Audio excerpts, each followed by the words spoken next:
The Diversity frontman joined the Dancing on Ice panel for its revival, but reckons he could be ditched after just one series. He said, the producers unofficially said the team will remain the same for next year's series and that everything will be similar to how it was.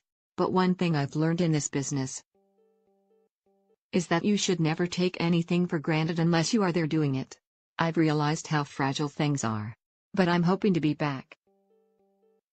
You never know, but I'm feeling positive. I've got my fingers crossed. The thing is, I wasn't sure how I'd fit in, but I ended up loving it, and then 10 weeks flew by. Dancing on Ice was a ratings hit when it returned in January after 4 years away. Up to 8 million people watched it, and Ashley said, the show did really well. The figures were more than double the average for the time slot.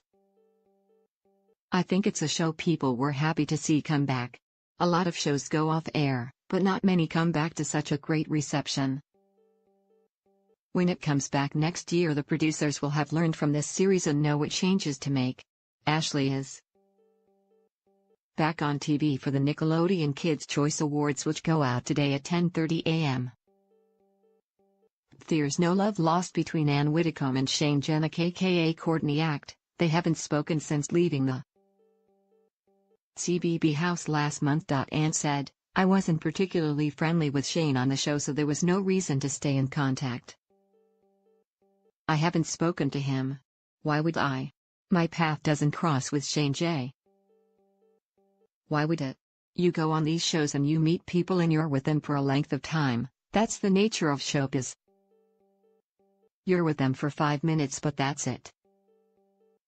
When you then disperse afterwards, you go your separate ways. Ann is now presenting on Channel 5's Do the Right Thing and recently visited Mauritania in her role as ambassador for SPANA to raise awareness of the plight of the world's working animals. Find out more at spana.org. Murder in Successville, a U.S. success? Tom Davis is in talks to take DI's lead across the Atlantic.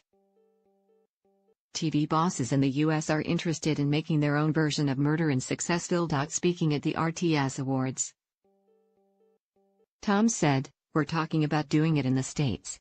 There has been quite a lot of interest there. It's a very unique show, there's nothing else like it. I think the humor would work for an American audience. We'll have to see what happens. Everything takes time. Plans for the US version means there is unlikely to be any more of the UK show on BBC Three. Tom added, we did 3 series. It was groundbreaking. If we came up with a way of making it feel new, I'd want to do more. But if not, then you've got to let things lie.